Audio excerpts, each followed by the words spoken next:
Cada fin de semana es un gusto poder saludarles a través de sus dispositivos, a través de cada una de estas transmisiones, y por eso le agradecemos que nos brinde este espacio y este momento para poder meditar juntos en la palabra de nuestro Dios.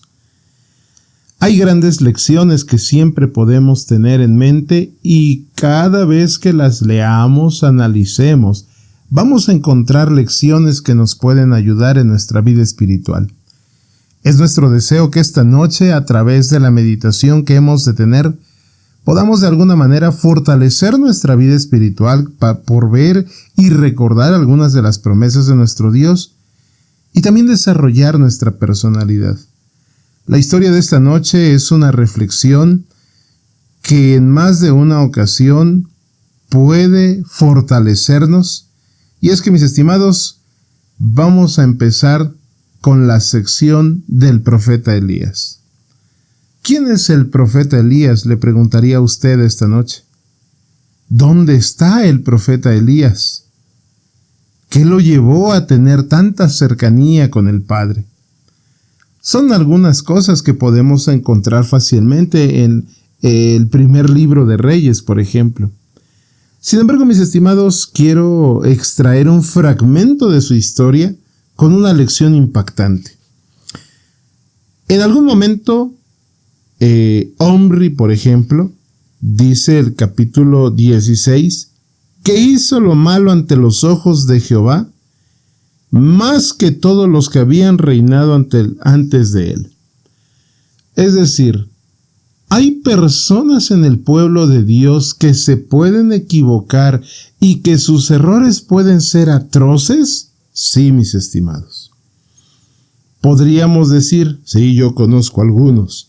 Sin embargo, esta sección es para darnos cuenta que aún nosotros que estudiamos podemos equivocarnos. Y entonces, ¿es normal equivocarse y es justificable?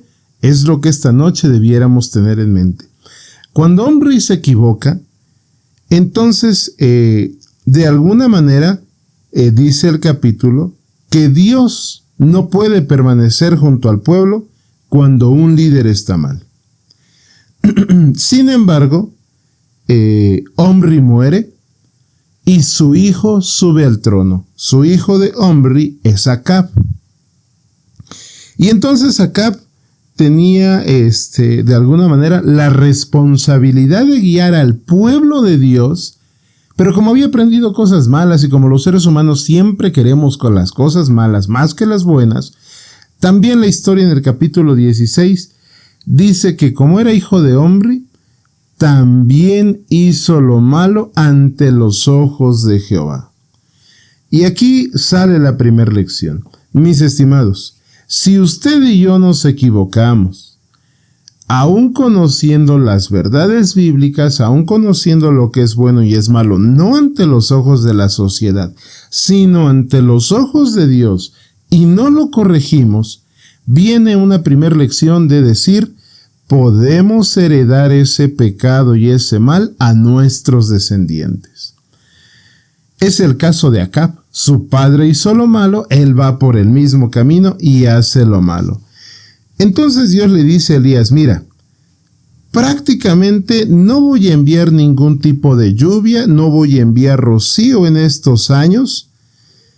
Tú te vas a ir a resguardar al arroyo de Querit y además de eso, ahí vas a poder tomar agua, pero yo para que tengas comida te voy a mandar a los cuervos. Dios estaba apartando su misericordia de estas personas en cuestión de provisión, porque nosotros sabemos que la lluvia trae alimento. Sin embargo, no les estaba quitando la vida. Algunas veces, nosotros pasamos por momentos difíciles para poder aprender y, gracias a Dios, mejorar nuestro camino. No siempre es así, porque en algún momento, recordando la historia de Job, hay quien a veces dice, ya ves, estás sufriendo porque te has portado mal, o te está castigando Dios. No, mis estimados. Es el caso puntual de esta historia, donde la maldad del pueblo aparta la lluvia. El personaje que es fiel a Dios, en este caso Elías, recibe indicaciones de Dios y le dice, mira, vete al arroyo de Querit y yo te voy a mandar cuervos para que te alimenten. En pocas palabras, mis estimados, en los juicios de Dios, porque esta parte es un juicio de Dios, las personas que le siguen fielmente, las personas que viven de acuerdo a la voluntad de Dios, siempre tendrán providencia divina. Por eso, mis estimados, anoche, mientras usted y yo dormíamos, un terremoto sacudió Rumania, por ejemplo. Usted puede ver eso en las noticias. Y no solo fue Rumania, fue Tailandia, fueron varios países. El día de ayer, tal vez mientras usted y yo estábamos de compras o quizá estábamos en el trabajo, azotó una tormenta enorme a la localidad de Reynosa en nuestro país, por ejemplo. Y aunque estas todavía no son señales ni juicios de Dios, hablando bíblicamente, sí podemos ver cómo los desastres que vienen sobre nuestro planeta, de alguna manera, en el caso de Elías, no lo tocan. Y volvería a repetir, ¿por qué en el caso de Elías? Porque Elías es la muestra de que si uno es leal a Dios, Dios da providencia para sus hijos. Bien valdría la pena analizar entonces, ¿cómo está mi vida sabiendo que en los próximos años que han de venir, las cosas se van a complicar?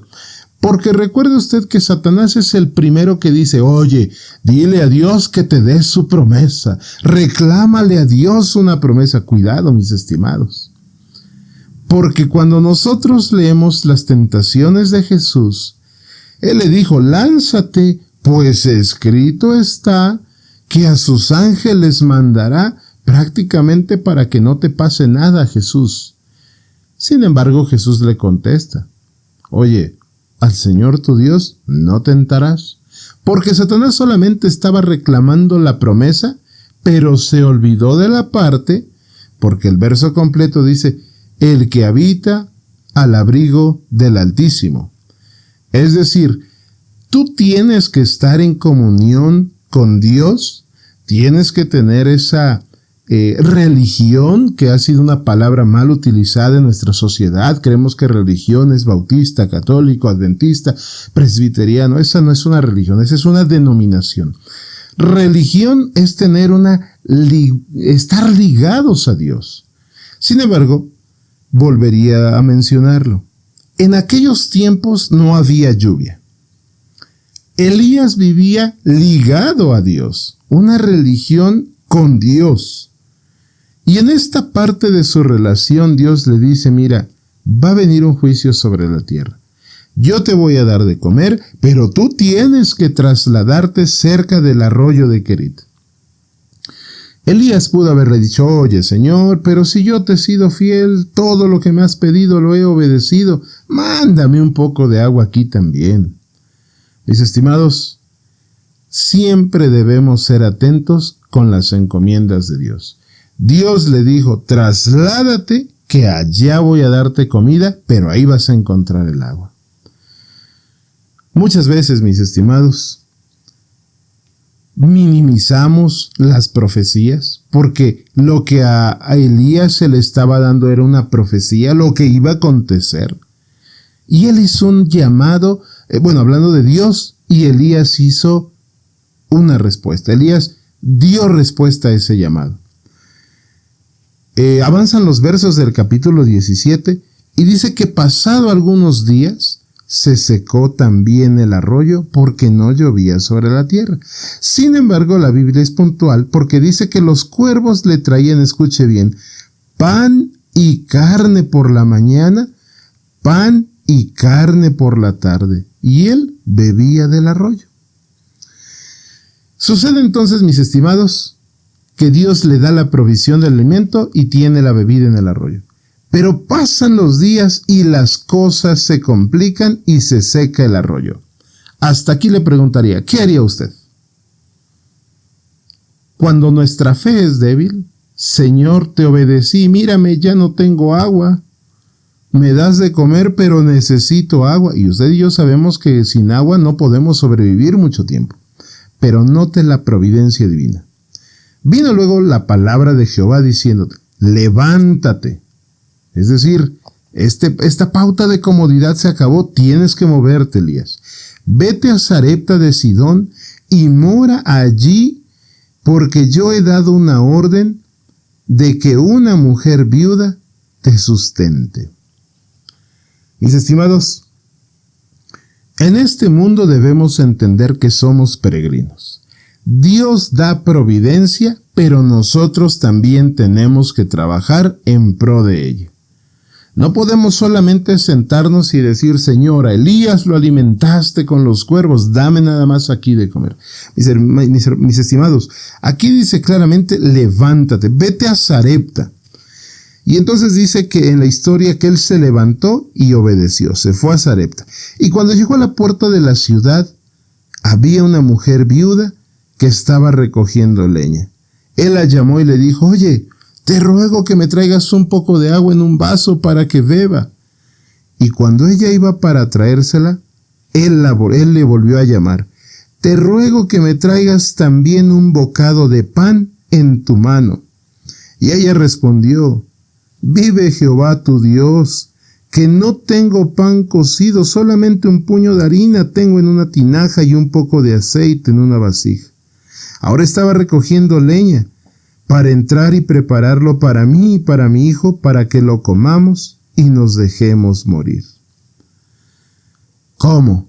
Dios le dice que la viuda le va a dar de comer, que lo va a sustentar, y la viuda le está diciendo que solo tiene un pequeño puño de harina y un poco de aceite que van a comer él y su hijo, y después de eso se van a dejar morir porque ya no hay alimento.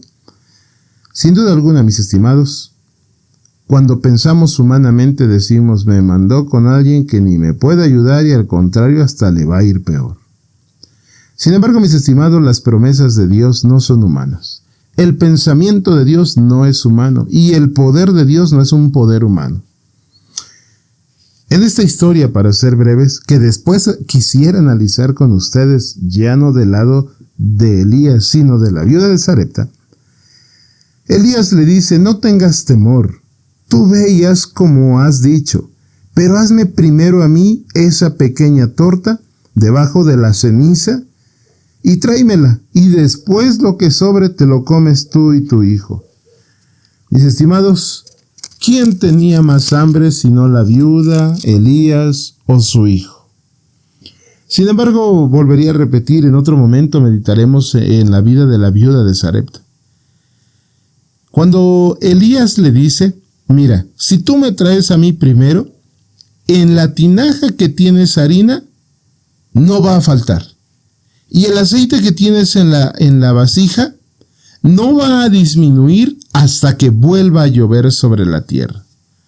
La historia dice que entonces la mujer fue y le hizo la torta primero a él, y comió él, ella y su hijo. No solamente un día, sino que la historia dice muchos días. Y como Dios había prometido, no se acabó la harina, tampoco se acabó el aceite, porque Dios así se lo había dicho. Mis estimados, aquí quisiera que usted pudiera sacar la historia, es más amplia, hay grandes lecciones, la vamos a ver en otros aspectos, pero hasta aquí quiero que usted pueda vislumbrar algo. Dios le dice a Elías, ¿sabes qué? No va a llover, es una profecía, le está avisando. Mira, la gente en pocas palabras va a sufrir un montón, pero para que tú no sufras, vete junto al arroyo y yo te voy a mandar de comer. Número 1. Si Elías se hubiese quedado en la ciudad, no hubiese tenido el alimento que Dios le iba a proveer. Número 2. Dios siempre protege y provee a los que tienen lealtad con Él.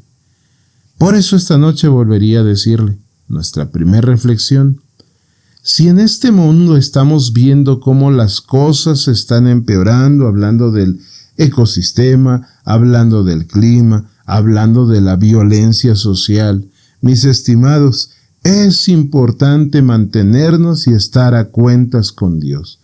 Él puede dar providencia, protección. Pero ¿cómo podríamos pedirlo si nuestra vida no está ligada a Él? Número 2. Aún en ese momento cuando Elías tenía sustento, tarde que temprano lo alcanzó la sequía que había en toda la región.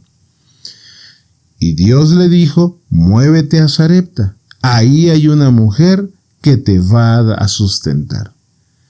Cuando Elías escucha a esta parte de la mujer que no tiene harina y no tiene aceite, si a Elías le hubiese faltado fe, tal vez le hubiese reclamado a Dios: mira, Dios, no hay ni qué coma ella, ¿cómo voy a comer yo?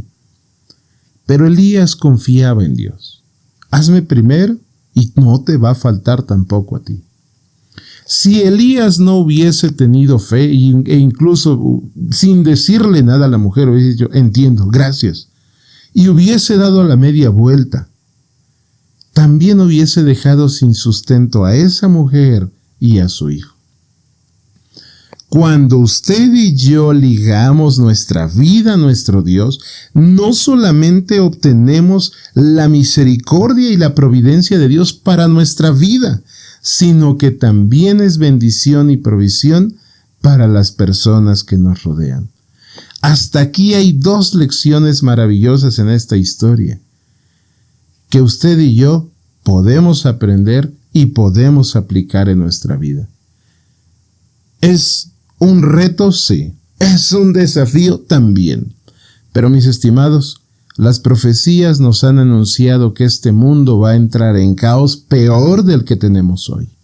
Si usted quiere una providencia y una protección para su familia, por muy buenas chapas que pongamos en casa, por muy buenas alarmas que paguemos, cámaras e incluso a personas que nos protejan, nadie podrá hacer un mejor trabajo de protección y providencia que nuestro Dios.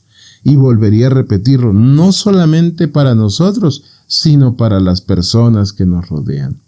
Por eso esta noche quisiera invitarle para que los espacios que usted tenga cada día no los pierda en cuestión de su relación personal con Cristo. A veces el trabajo, a veces la escuela, a veces la familia, los amigos nos exigen tiempo, pero nada mejor que apartar ese tiempo y no descuidarlo para relacionarnos con Cristo. Es nuestro deseo y es nuestra oración que cada día en esta semana que ha de iniciar de manera posterior, podamos tener esa firme convicción que en medio de todo problema Dios puede ser nuestra provisión, pero también es importante movernos. Elías salió de la ciudad y se fue al arroyo. Yo no le digo que usted se vaya a buscar un arroyo, pero sí le digo que tenemos que movernos de nuestra zona de confort. Estando en el arroyo, se tuvo que ir a este lugar donde estaba la viuda. Sin embargo, también se requiere esta parte de la participación y la disposición humana. Por eso, mis estimados, siendo bendición para usted, para su servidor y para las personas que nos rodean, tomemos estas lecciones y sigamos creciendo de manera espiritual.